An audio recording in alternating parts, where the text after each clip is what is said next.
పత్తిపాడు కిర్లంపూడి మండలం రాజుపాలెంలో ఏలేరు కాల్వకు గండిపడి పలు కాలనీలు జలమయమయ్యాయి.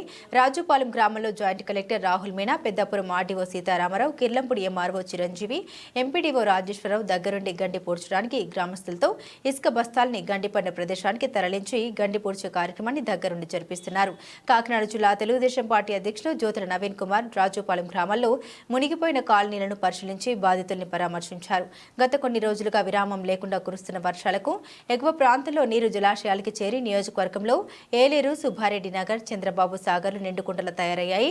అదేవిధంగా ప్రతిపాడు మండలంలోని పలు గ్రామాలు పంట పొలాలు నీటిలో మునిగిపోయాయి. ముందు జాగ్రత్త చర్యలు తీసుకోవాల్సిన అవసరం ఎంతైనా ఉంది. ఎందుకంటే మనం మొన్నే చూసాం విజయవాడలోని ఎంత నష్టం జరిగిందో. ఆ నష్టం మళ్లీ జరగకుండా ఇక్కడ ఉండాలి అంటే ముందు జాగ్రత్త చర్యలు అందరూ కూడా తీసుకోవాల్సిన అవసరం ఉంది. ఎందుకంటే ఏలేరు ప్రాజెక్టుకి ఇన్ఫ్లో చాలా ఎక్కువగా ఉంది. రమారమి మనం 10-15 క్యూసెక్లు వదులుతారు అనుకుంటే 30 పైన క్యూసెక్లు వదిలే అవకాశం ఉంది. కాబట్టి దాని ఎఫెక్టెడ్ గ్రామాలన్నీ కూడా ముందు జాగ్రత్తగా వేరే ప్రాంతాలకి, ఎత్తైన ప్రాంతాలకు వెళ్లాల్సిన అవసరం ఉంది. ఎందుకంటే పాత ఇళ్లు ఉంటాయి, మట్టితో కట్టిన ఇళ్లు ఉంటాయి, పెంకిటిళ్లు ఉంటాయి. కాబట్టి ఆ నాని ప్రాణ నష్టం కలగకుండా ఉండాలి. అలాగే ప్రతిదీ కూడా ముందుగా తీసుకున్నట్టయితే మా గవర్నమెంట్ అన్ని సదుపాయాలు జ్యోతుల నెహ్రూ గారి ఆధ్వర్యంలో చంద్రబాబు నాయుడు గారి ఆదేశాల మేరకు అన్ని సదుపాయాలు కూడా సమకూర్చడం జరుగుతుంది.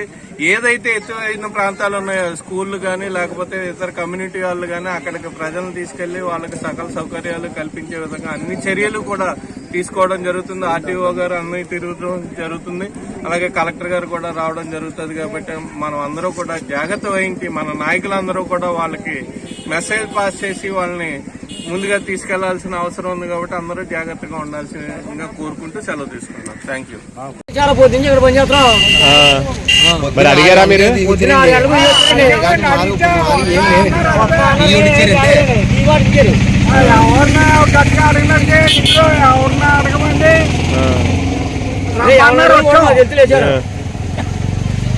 పొద్దు నుంచి చేస్తున్నారా?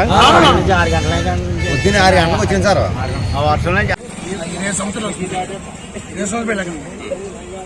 కండీలు పడ్డం, వర్షం రావడం, పెళ్లి కుట్టుకోవడం, ఈ రకంగా సాయ సంప్రదాయం జరుగుతున్నాయి తప్ప పర్మనెంట్ సొల్యూషన్ లేదు సార్. పర్మనెంట్ సొల్యూషన్ చేస్తానని దయచేసి చెప్తున్నాను. ఇప్పటికైనా అది అంతా కోరుకుంది ఉంటా సార్. నమస్తే. ఇరిగేషన్ పైన దగ్గర ఇది ప్రాజెక్ట్ ఉన్నాయి. రిటెన్షన్ వర్క్ కోసం మనం అది కూడా పనులు చేస్తున్నాము. డిస్కస్ ఫైనల్ రిటెన్షన్ వర్క్ ఖచ్చితంగా కావాలి. అదే కోసం ఆ ఫైల్ ఆల్రెడీ ప్రాసెస్ లో ఉన్నాయి. చూస్తే try to take it up. Presently మన ఫోకస్ సిన్స్ ఈ రోజు ఎక్కువగా ఉన్నాయా సో పర్సన్స్ కి జనాలకు ఇబ్బంది పడుతుంది. We will try to take them ఇక్కడ రిటెన్షన్ కావాలి. అందరికీ నమస్కారం అండి. ఏలేరు రిజర్వాయర్కి ఇన్ఫ్లో ఎక్కువగా రావటం వల్ల యాక్చువల్గా దాని కెపాసిటీ 24 టీఎంసీ ఉంది దానికి. కాకపోతే ఇప్పటికీ దగ్గరికి వచ్చింది. కానీ ఇన్ఫ్లో అక్కడ రాజవంశంగా ఏరియా నుంచి దాదాపు 40,000 క్యూసెక్లు రావటం వలన ఇప్పుడు ఒక 20,000 రిలీజ్ చేయడం జరిగింది. ఇంకా పెంచుకుంటూ గంటకి అది పెంచుకుంటూ పోతూ ఉంటారు.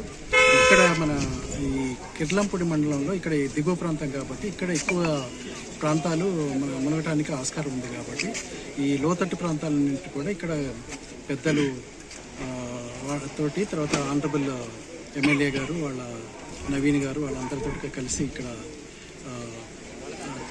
అంటే సందర్శించి ఎక్కడెక్కడైతే లోతట్టు ప్రాంతాలు ఉన్నారో వాళ్ళందరినీ కూడా రీహాబిలిటేషన్ కేంద్రాలు ఏర్పాటు చేసేసి అదేవిధంగా ఇక్కడ మండల నాయకులు వీళ్ళందరూ కూడా మాకు ఎంతో సహకారం చేస్తూ వాళ్ళు కూడా దీంట్లో పాలు పంచుకుంటున్నారు. రీహాబిలిటేషన్లో కూడా వాళ్ళు ఫుడ్ ఏర్పాటు చేయడం, నీళ్లు కూడా వాళ్ళు కూడా చేస్తున్నారు. వారితో పాటు మేము కూడా ఇక్కడ అన్ని ఎవరికి ఇబ్బంది పడకుండా ఎవరైతే లోతట్టు పనులు ప్రతి ఒక్కరిని కూడా వాళ్ళకి ఇబ్బంది లేకుండా తీసుకొచ్చి అంటే వరద తగ్గేంత వరకు అందులో ఉంచి వాళ్ళకి తగిన సదుపాయాలు కల్పించేసి చర్యలు తీసుకుంటాము.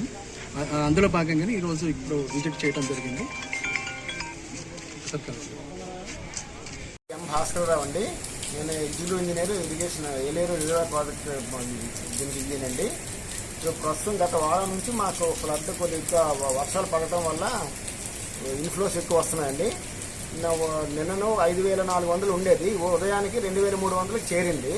కానీ రాత్రి మన జడేరు మడేరు ఆ ప్రాంతంలో పడిన వర్షాలకి మాకు 12 గంటలకల్లా 11,000 క్యూసెక్ల పైన ఇన్ఫ్లోస్ వచ్చాయండి. ప్రస్తుతం అది మన పై ఆఫీసుల అధికారుల ఆదేశాల ప్రకారం మేము ఇప్పుడు ప్రతి గంట 500 క్యూసెక్లు అలా పెంచుతూ ప్రస్తుతానికి 5,500 క్యూసెక్లు ఇక్కడ స్పిల్వే నుంచి విడిచిపెడుతున్నామండి. ఇప్పుడు దీనివల్ల ఏంటంటే మా పైన ప్రాంతంలో పెద్ద ఏమి ఇబ్బంది లేదు, కానీ కింద పిఠాపురం ఏరియాలో పంట పొలాలు మునిగే అవకాశం ఎక్కువ ఉందండి. మా వరకైతే పెద్ద ఇబ్బంది ఏం లేదు. కాకపోతే మేము ఇక్కడ ఆల్రెడీ ఎఫ్ఆర్ఎల్కి వచ్చేసింది మన రిజర్వాయర్. ఇంకా ఫర్దర్గా మేము ఇక్కడ ఇంపౌండ్ చేయలేము. ఇంకేమైనా ఫ్లడ్ వస్తే దాని కిందకి విడిచిపెట్టాల్సిందే. ఈ విడిచిపెట్టడం వల్ల కింద పొలాలు కొద్దిగా ముంపు